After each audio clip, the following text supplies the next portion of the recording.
Jesus went up on a hill with his 12 disciples. Say hello, 12 disciples. Hello, narrator. A large crowd was following Jesus because he was healing people. Men, women, and even children followed him up to this hill. It was getting late, and the people were getting hungry. We're all getting hungry. Especially me. A disciple said to Jesus, Lord, the people are hungry and it's getting late. and Jesus replied, "What food do you have, 12 disciples?" We have 5 loaves of bread and 2 fish.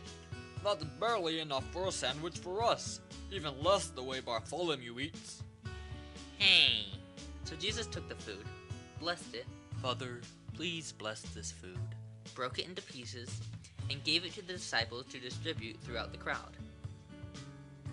All the people ate as much as they wanted.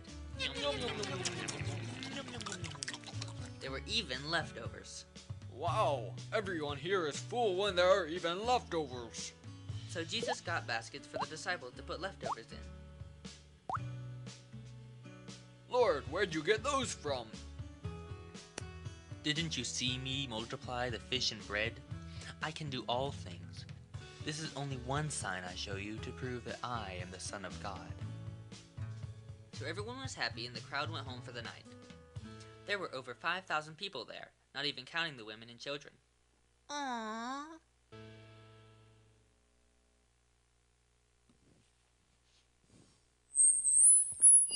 Here we go. Good morning. Good morning, free worship. Obviously, you know what the deal is today. Do I need to go into my little wine session or not? I told John a minute ago in the back, I said, you think this will get easier as you do this, but it doesn't. It does not get any easier. Brandon was laughing this morning. He said, I wouldn't have asked you to play guitar today if I'd have known.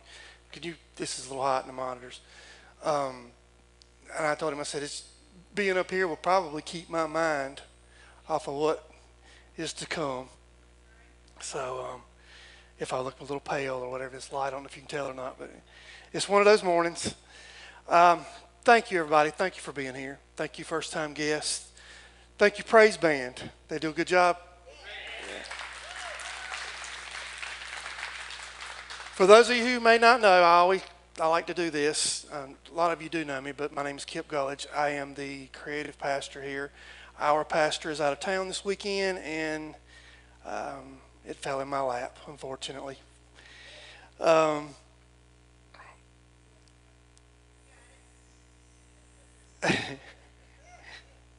Thank you. I do appreciate that, by the way. The last time that I was up here, I prophesied that it was going to be a couple more years before I had to get back up here, but it's only been a couple of months, I think. But my mother was here. My mother made the comment, she was telling somebody that I had preached. So, oh, Kip preached. Well, Kip really doesn't preach as much as Kip likes to take what the God has said to him and try to relay it in some fashion. And I like that description because that's what I try to do. I try to take life events and things that I understand and try to explain it. Sometimes it's crazy. I mean, the Lego. But I'm going to try that again today. And I've got my notes right here. Jennifer, did you know it was me today? The last time I did this, I had a video, and Jennifer said she reached over and whispered to one of her sons, I know it's Kip today because he's got one of those crazy videos. So. Okay, the video. Now, everybody knows the story, feeding the 5,000. At least most people do. If you've spent any time in church, I grew up in Southern Baptist from that. And we had Bible school, and we had Sunday school, and we had any other kind of school they could get us into. And one of the staples was the feeding of the 5,000, the loaves and the fish. And the reason that I used the video that I used, because it's more of a kid-like, kids connect with it. You can ask probably a lot of children in here. They'll know that story if they don't know anything else. But I've come to find the more time that I spend in the Word and more time I spend studying, a lot of the stuff that I learned as a child, it's not necessarily wrong, but now as I've gotten older, it tends to be fairy tale-ish. I don't know how to say it other than that. I don't want to call the Bible stories fairy tales, but it has qualities that there's more to it. As I get older, I realize there's more to these stories than just what they told us as a child. Probably we couldn't handle it at the time. Now, I'm going to go ahead and do a little disclaimer here. If you are a Bible scholar, if you are somebody who is going to hold me down to the very letter of it, then you're probably going to be disappointed today, because some of the things that I'm going to say, I can't tell you necessarily I can put my finger on in the Bible, but I believe them are true, and I'm going to try to show you why I believe they're true. The Bible's told from the point of view of different people. Different people have written these books, and we see their point of view. But you have to understand at the time when this was being written, there was a lot of other points of view going on. There was a lot of other things going on other than this one person's experience at that time. I'm going to try to bring that out a little bit. If I were to ask for a show of hands right now, who knows the name Paul Harvey? More of you than I expected, quite frankly. Paul Harvey was, for those of you who don't know, Paul Harvey was a radio personality. He did all kind of things. He was, back when I was a child, it seemed like an old man then, quite frankly. And a lot of times you would hear, just to give you kind of a reference to him, he liked to end his radio shows, whatnot, with, "This is Paul Harvey, good day." And he had a distinctive voice. When you heard it, you knew it was him. Well, he did a radio show quite often that I love to hear, called The Rest of the Story. Anybody remember that? What he would do is he would take a story and he would give you facts to that story that you didn't know. And by the end of the story, it ended up being a story you've already known, but you didn't know the facts earlier, and you were like, "Oh wow, I didn't know that." I mean, he brought it together. I'm hoping that I can do something similar to that today for you with this story. Now, this story, to give you a little background, whatever, is one of only 2 miracles in the Bible which is told in all 4 of the Gospels: Matthew, Mark, Luke, and John. Each one of these tells the story from a different perspective. There's only 2 times in the Bible that's happened. One is the resurrection, one is this story. Now, what do we know? Now, if you were to ask a kid right now, what can you tell me about this story? They're going to tell you probably there was a big crowd of people that came to hear Jesus. And in the course of the day, while they were listening to Jesus, they got hungry. And they found a little boy in the crowd who had 5 loaves and 2 fish. And Jesus then took that, broke it into pieces, and they ended up feeding this whole crowd and had leftovers. It was a miracle. That sound pretty straightforward? I mean, that's what you know? Well, I believe if we look at it a little closer, there's a little more to it than that. First thing I want you to understand is the way this started out, the way this situation started out. We think that, okay, if T.D. Jakes were going to be here today, if T.D. Jakes was going to be somewhere in Chirral for a couple of weeks, we'd have flyers up saying what time, where, how to get tickets to go. It would have been, a big production. It was not like this. It was not a big thing going on that they were promoting and Jesus was going to be speaking and all these people came out. Here's what happened. Jesus, sometime earlier, had been baptized by his cousin, John the Baptist. This was the beginning of his ministry.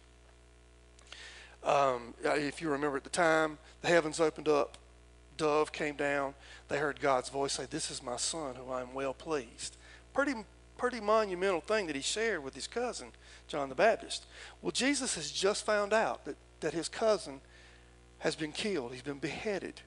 And it grieved him. It hurt him.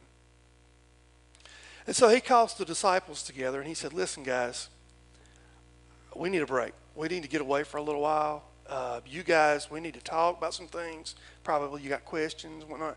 So go down, get the boat ready, and we're going to take a little trip. We're going to get out of town for a little while." And so they did that. They went down and they started preparing the boat and everything. And Jesus came down. They got in the boat and they shoved off on their way. Here's the thing though. Jesus at the time was on the rise. People were starting to take notice. His ministry was picking up. And kind of like the paparazzi of today, if you will, when somebody makes a move, somebody famous, all of a sudden it was like, oh, what are they doing? Where are they going? What's fixing to happen? So all of a sudden, these people start whispering and saying, hey, we need to, Jesus is doing something. We don't know what he's doing, but we need to go out and find and follow him. So all of a sudden, they started following. Now, it reminded me at the time of, I don't know if you guys saw the Forrest Gump movie, but Forrest Gump at one point in the movie decides he's going to get up and run. He just says, I just decided to run. So he takes off, and he runs, and he runs, and he runs, and everybody says, are you running for this? Are you running for that? And he just says, I just like to run. And all of a sudden, people just start following him for no reason. They don't know why, but it's this mystique thing. This is what I kind of see, because all of a sudden, Jesus is in the boat with the disciples. They look out on the bank of the river, and over here, there's this gob of people following them on the bank. Now, the Bible says there was 5,000 men. They did not, in those days, they didn't count women and children. They did not. Bible scholars believe and will tell you that they estimate somewhere between 10 and 15,000 people were actually out there following on the bank. Now, that's a big crowd of people running him down on the bank. Jesus looks over and sees this, and it touches him. He feels for these people because they're chasing him down, you know. So he tells the disciples, he says, land the boat as soon as you can, land the boat. We got ministry to do. And so they do that. They take the boat on over to the edge, and they begin ministry. They're teaching, they're preaching, they're healing. They're just having a good old time, a camp meeting out there on the banks. Well, so far, you with me? Now, at this point, we don't know a lot about the crowd. The Bible doesn't tell us a whole lot other than the numbers that are there.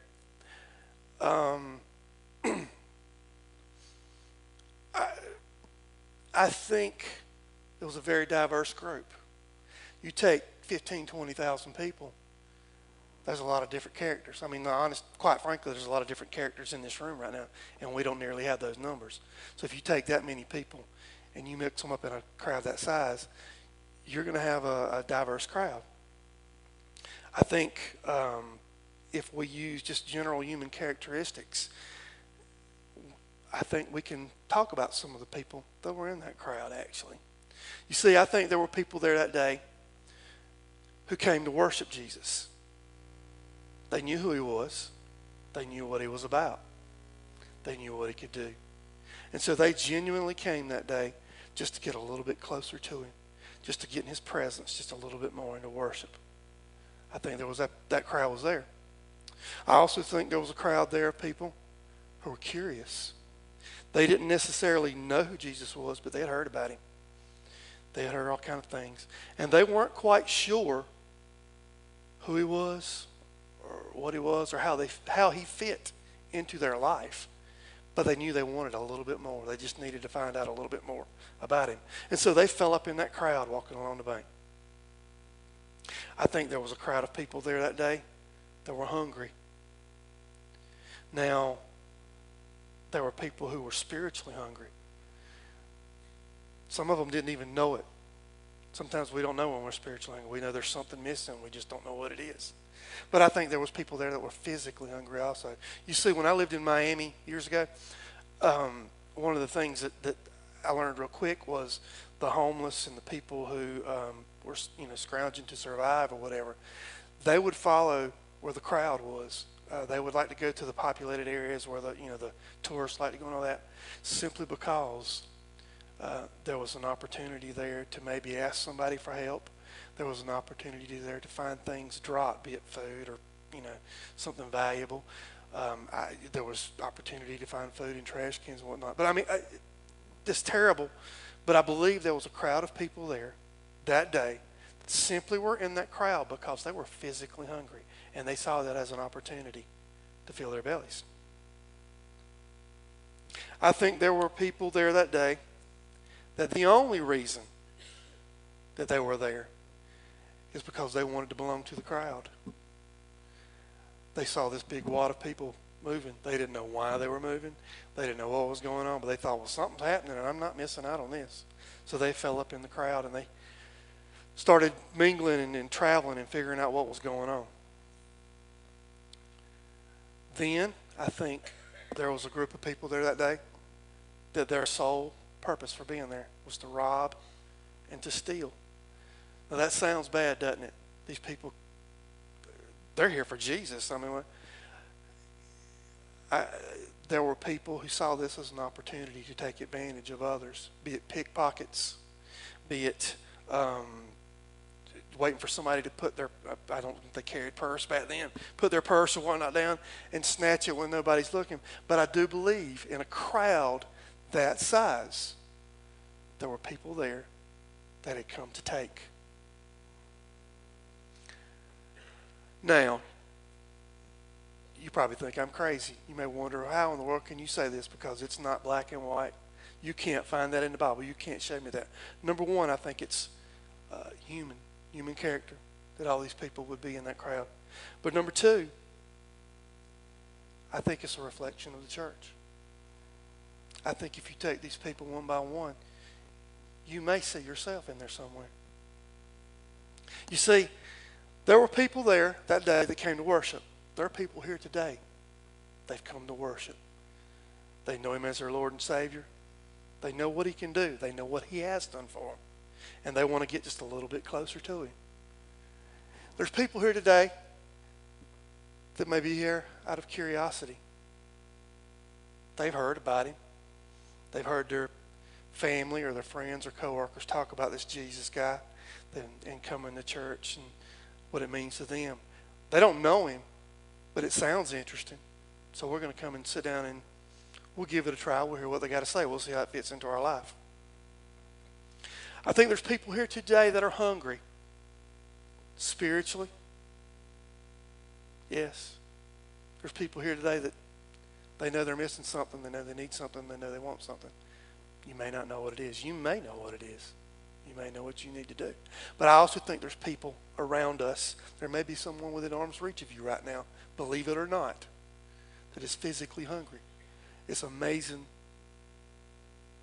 the number of people who need help to call and they just want something to eat. Now, pause button.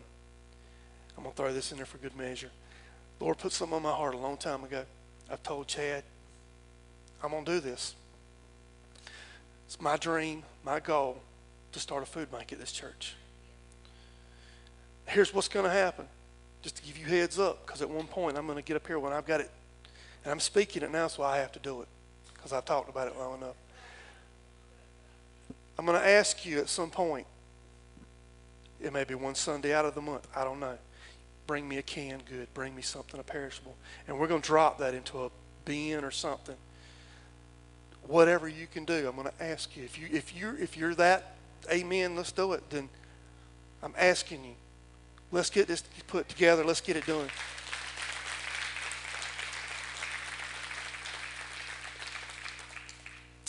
Unpause. I think there was people there that day that wanted to belong to the crowd. I think there's people right here, right now, that they see something going on. They don't know Jesus. They don't know much about it. When I say here today, understand I'm talking about the church also all over the world. I'm not talking about just free worship. I think this is church in general all over the world. But there are people in church right now that they just want to belong to the crowd. That's the reason they're there. There's nothing wrong with that. I'm not throwing off on that whatsoever. That's where they need to be. That's the ones we need to get a hold of. Christians, pay attention. They are around you.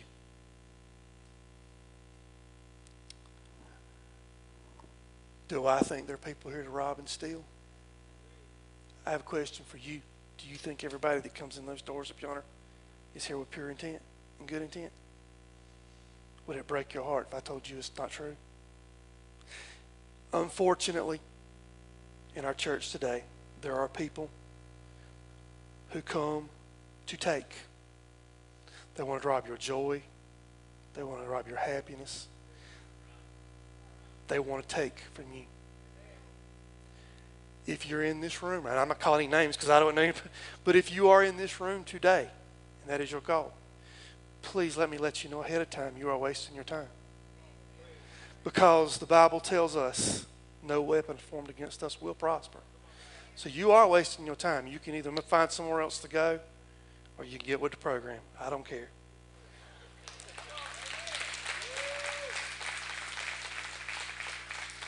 A word of warning, though.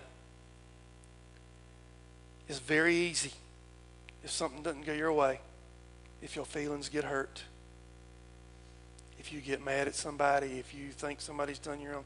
It's very easy to join that team. You may come in those doors with good intentions, but at some point, if you allow the devil to get up in your business and whisper things in your ear that you don't need to hear, you may leave on different terms. Anyway, I'm going to skip out of that and go back to our the story, if you will. At this point, they're ministering to the crowd. They're teaching, they're preaching, whatever. And at some point, the disciples come to Jesus and they say, Jesus, it's getting kind of late. And these people haven't eaten. They don't have anything to eat. And we need to send this crowd somewhere so they can grab something to eat, you know. Now, I believe this was the first sign in the Bible that the disciples were Southern Baptists. I mean, because Southern Baptists, I grew up Southern Baptists, are one of the worst ones. When the Lord's moving, they're going to look at their watch and say, it's time to eat. You got to cut this thing off. It don't matter if everybody in the house is getting saved and whatever. So I believe that's the first sign that the disciples were Southern Baptists. Anyway, they say, you know, we've got to feed this crowd. We've got to get them on down the road. Jesus looks at them and he says, nah, you feed them. What? What are you talking about? We don't have any food. We don't have anything for them. Philip pipes up and says, it's going to take a week's worth of wages to buy a bite for each person, just a small bite. It would take, weeks and weeks of wages to do this. We can't do this. They just, you know. All of a sudden, Andrew shows up, and he's got a little boy. Now, bear with me here for a minute. As a 10-year-old in Bible school, to hear that the little boy shows up and he's got some bread and fish, ta-da, that's all well and good. As a 48-year-old man, I'm thinking there's something happened in between all of that. I'm sorry, but I want to fill in the blanks. I want to know more about that. Then allow me to try. If I say the name, pause, because I'm going to stay with me if you will, but pause. If I say the name Carowinds, that evokes a bunch of different emotions in this room.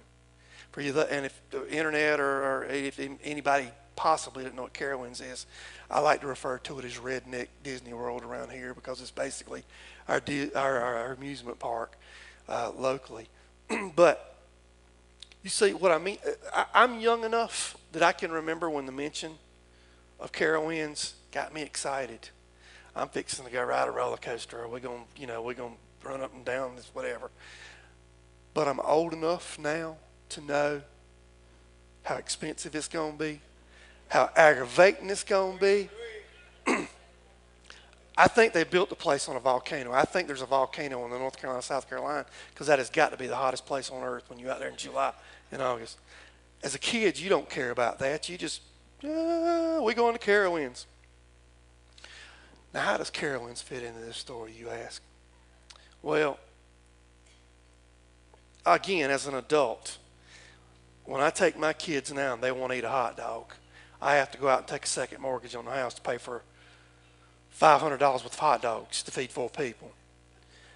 We didn't do that back when we were little. You know why? because Mama had a paper sack out in the car. Before we left the house, Mama packed that paper sack with hot dogs. And I did this on purpose because we ate many a hot dog out of a loaf of bread. My wife thinks that's the craziest thing in the world. If I cook hot dogs at the house and I don't have a hot dog bun, she thinks I have lost my mind, y'all. But it would have hot dogs. It might have a Kiss Cola. Does anybody know what Kiss Cola is? It's like a poor man's Pepsi. And ooh. But there'd be a paper sack in that car whenever it got time. This ain't just my mama. This is other people that I go with. I mean, their mamas did it when I went with them.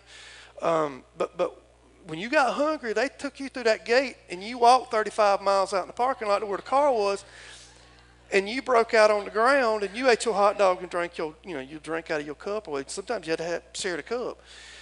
But my point is, we came prepared. We packed something and came prepared. When I was younger than that, my grandfather had a Volkswagen van. Y'all know what I'm talking about? It looked like a little mini bus, whatever. When we get out of church on Sunday afternoon, we loaded that van up and we took off to Charlotte. Now, when you go to Charlotte now, we're going to the big malls and all that. We was going to Kmart. And we thought we was going to Taj Mahal, y'all. Kmart. And what ended up happening was I'd have to go sit in the cafeteria with my grandpa while everybody shopped. And he smoked a cigarette and, drank coffee or whatever. But we thought we was doing something. Now, what happened before we left that house? My grandmother went inside. And she took a green thermos, about yay big, and she filled that sucker up with ice water. And she made peanut butter crackers. And if you got hungry on that trip, there wasn't no drive-thrus, there wasn't no convenience stores, nothing. You ate a peanut butter cracker and you drank ice water. And if you had to use the bathroom, you either did it on the side of the road for God and everybody to see, or they gave you a glass Pepsi Cola bottle and told you to go to the back of the van. Y'all think I'm lying. I just seen my mama sitting back here, and I promise you, y'all think I'm lying, you ask her before she leaves here. But she left prepared. My grandma left prepared. Now, we got a bus coming on the way for free worship bus. It's going to be here soon. But if we loaded that bus up today and we were going to take that bus to Carowinds, it would hold like 75, 72 people. If 10% of the people on that bus packed a lunch, came prepared, that's 7 people on that bus. You're going to try to tell me that out of 15,000 people, maybe even 20,000, that one person, one little boy in that crowd came prepared. Here's where some of you might get upset with me, because I believe there was more food there that day than what that boy brought. It doesn't say anywhere in the Bible that that was the only food. It just says that's what they found and they brought to Jesus. The more I've read this, the more I've studied this, I'll tell you what I believe.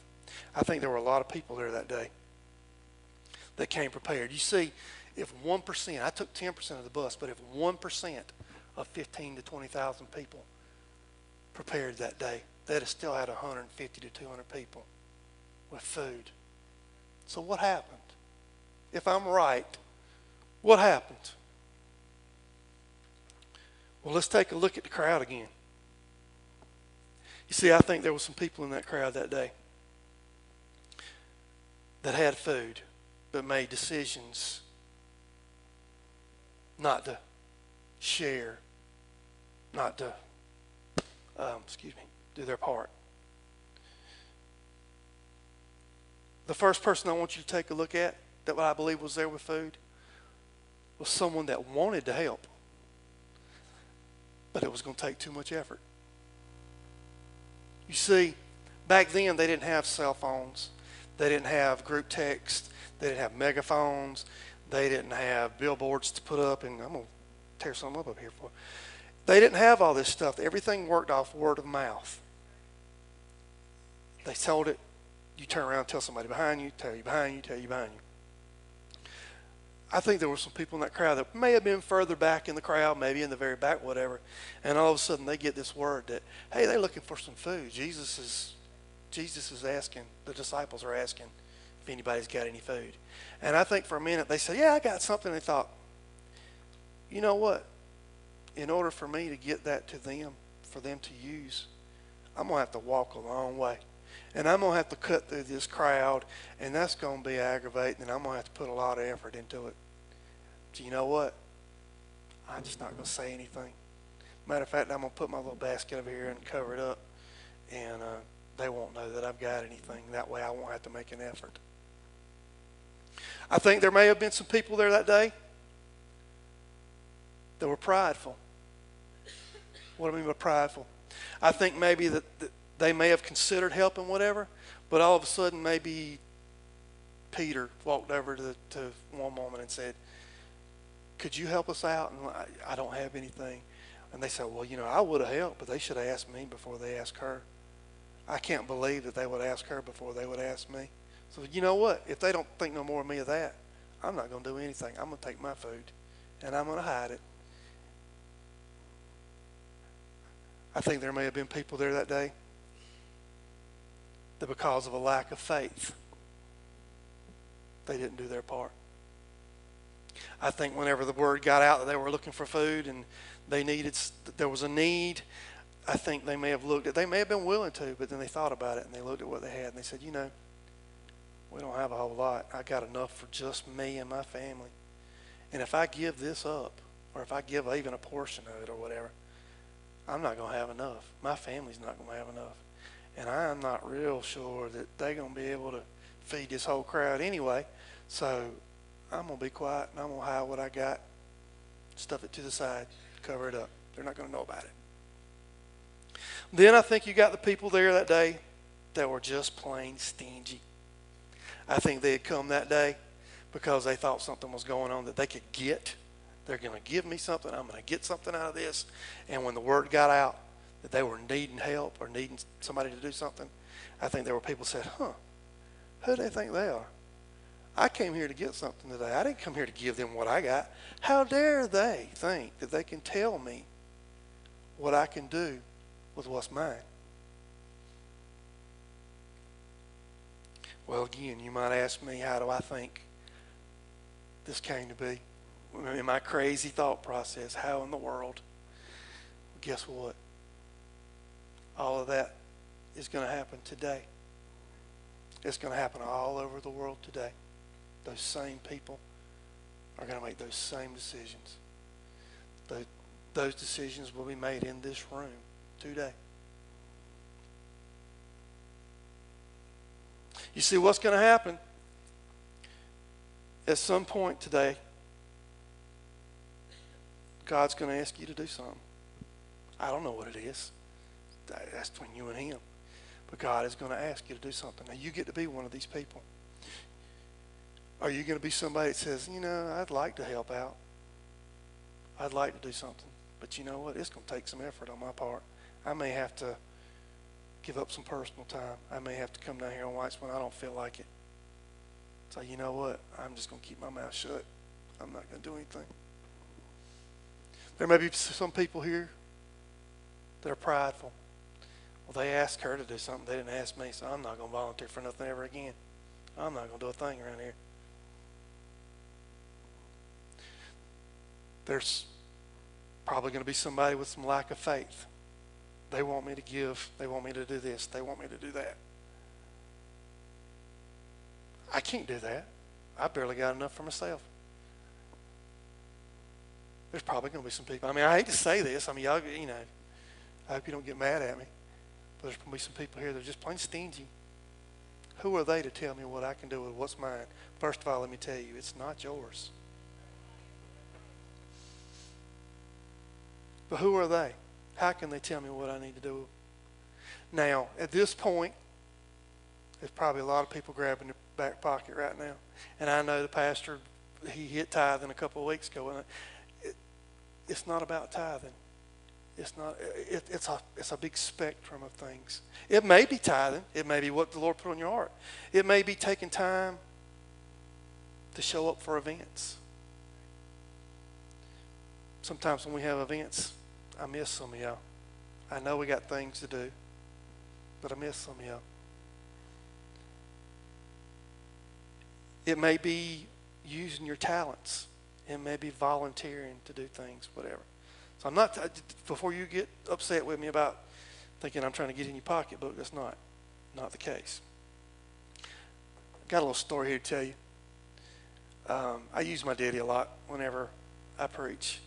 Daddy made a big impression on me, and a lot of times I get up here and I choke up and when I think about him and whatnot, but this is not one of those occasions.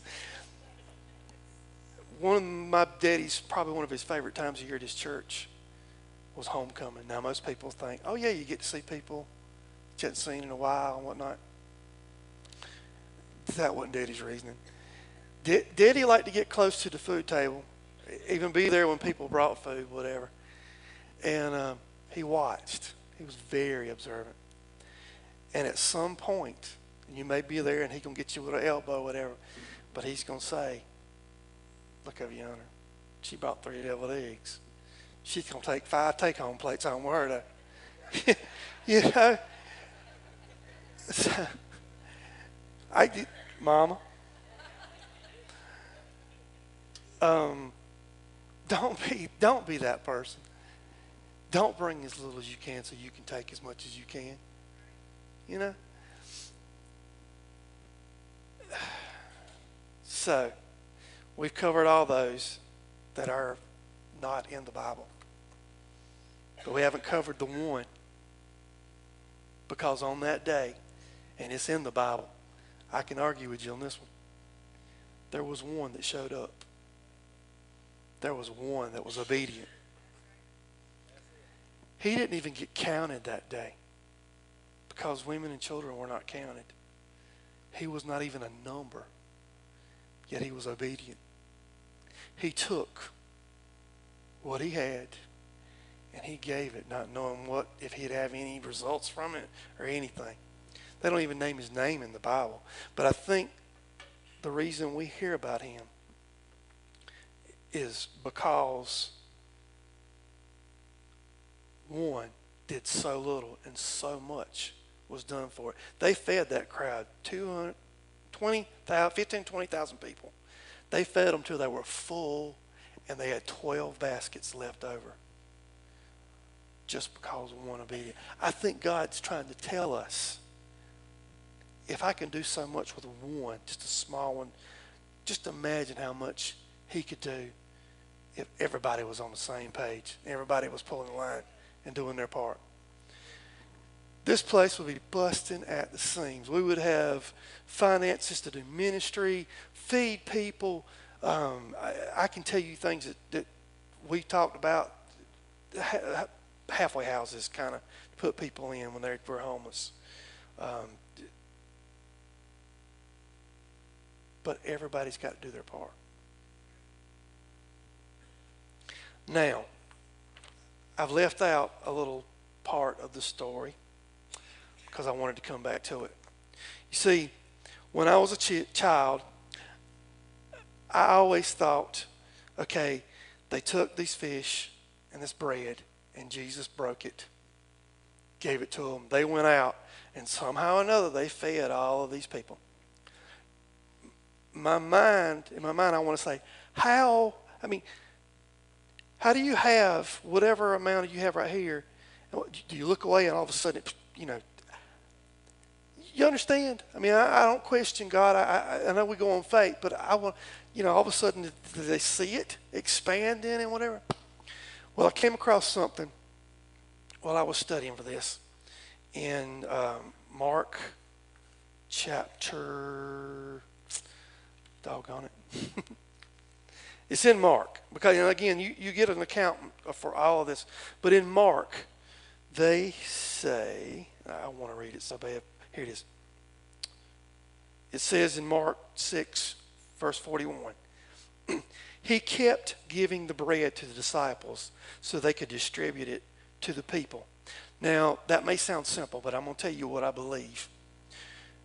And it makes sense to me finally. See, I think he had the disciples line up, 12 of them line up. And Jesus had the fish and the bread. And the first one he broke, and he gave him his part. And he said, all right, go, feed them. Do it, you know. And this guy walks off. And while he's doing this, he's doing the same thing when they're in the line. Well, I come off, and I feed you, and I feed you. And all of a sudden, man, I'm gone. I'm like, oh, this didn't go very far. So I come back over here, and I get in the back of the line because I want to tell Jesus I'm done. I'm gone. My stuff's done. When I get to Jesus, he breaks the bread, and he breaks the fish, and he puts it in my hand again. And all of a sudden, there's more. I didn't see it grow. But when I turn my back, and I feed you, and I come back, and I believe that day those disciples made trip after trip after trip after trip, over and over and over. And they kept thinking, oh, it's got to be the last time this time. And he filled them up again. And they came out, and they fed that crowd till everybody was full, and there's 12 baskets left over. At one point in this process, do you think the disciples might have said, hey, wait a minute. There's something going on here. This is a miracle. I've been back here 15 times, and I shouldn't have been able to go twice. At what point do you think that might have said, ding, and they got that? Well, let me give you a little hint. Because a couple days later, they're in the same position, and they're out there feeding another crowd of people. This time they had 7 loaves and a couple of fish. Same thing happened all over again. What are we going to do? They find the food. Jesus breaks it. They feed the crowd. And I can't remember now how many of those 5 or 6 baskets left over then. You would think, okay, they get it this time. They've done this twice now. Well, a day or so later, they get on the boat. They're going back home. And they're out in the water. And one of them says, okay, who brought the bread? I didn't bring it. Did you bring it? Did you bring it? Did you bring it? They ended up having a yeah because nobody brought the bread. And finally, Jesus turns around and says, really? Really? You've seen me do this twice already. And you're going to worry about whether we got food in the boat or not? I say this to make a point to you. How many times have you laid in bed at night praying for something and your jaw hurts because you clench and it's so tight? How many times have you been in the shower with the water cascading over your head and the tears running down with the water and you praying for something?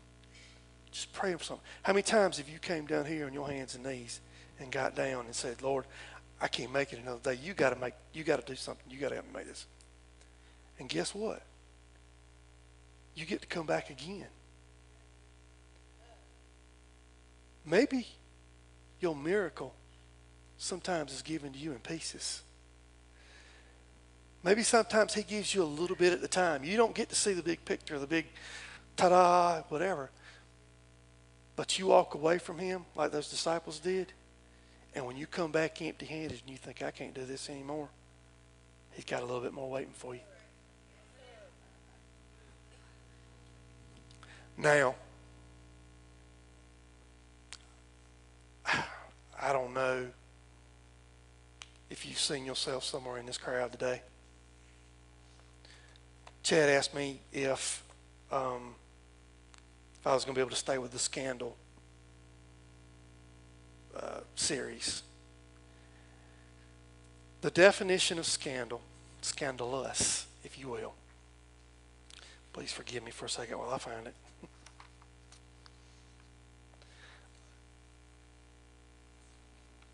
Basically, it is when something makes a group feel appalled or that something lawful or it's not done on the up and up, and it basically makes people mad about it. Now, if I were to told you this story today and told you about these people, if it were in the Bible, I mean, what I said was word for word in the Bible, you think, how dare these people? How dare they show up and they take? How dare they not share their food? How dare they? We'd see that as a scandal, right? But here's the thing. We do it. We do it. We do it. We do it here all the time. We just don't realize it. So if you will, take a minute. See if you're one of those people in that crowd. Maybe you're the one. I hope so. Maybe you're the one that brought his, did what he was supposed to do. Maybe not. Maybe you're one of the other ones. You need to work on it. Maybe you're just plain stingy. I don't know. But if you would, do a little reflecting right now. Figure out where you are. Could I have a musician, please? If you would, just everybody bow your head, close your eyes for a minute. Father, thank you for this day, Lord. Thank you for these people that came out to hear your word, Lord. I just hope that I did you some justice. Father, if there's one in here today that needs to be dealt with, someone that you need to speak to, Lord, please just speak to them and tell them what you'd have them to know, Lord. If there's one that doesn't know you, Lord, please let this be the time that they decide to come up here. I pray all these things in your name. Amen. I don't know what the Lord may be putting on your heart, what he might want from you. That's between you and him. It may be money, it may be time, it may be talent. But for some of you, just keep this in mind. The only thing he may want from you is your heart. Thank you.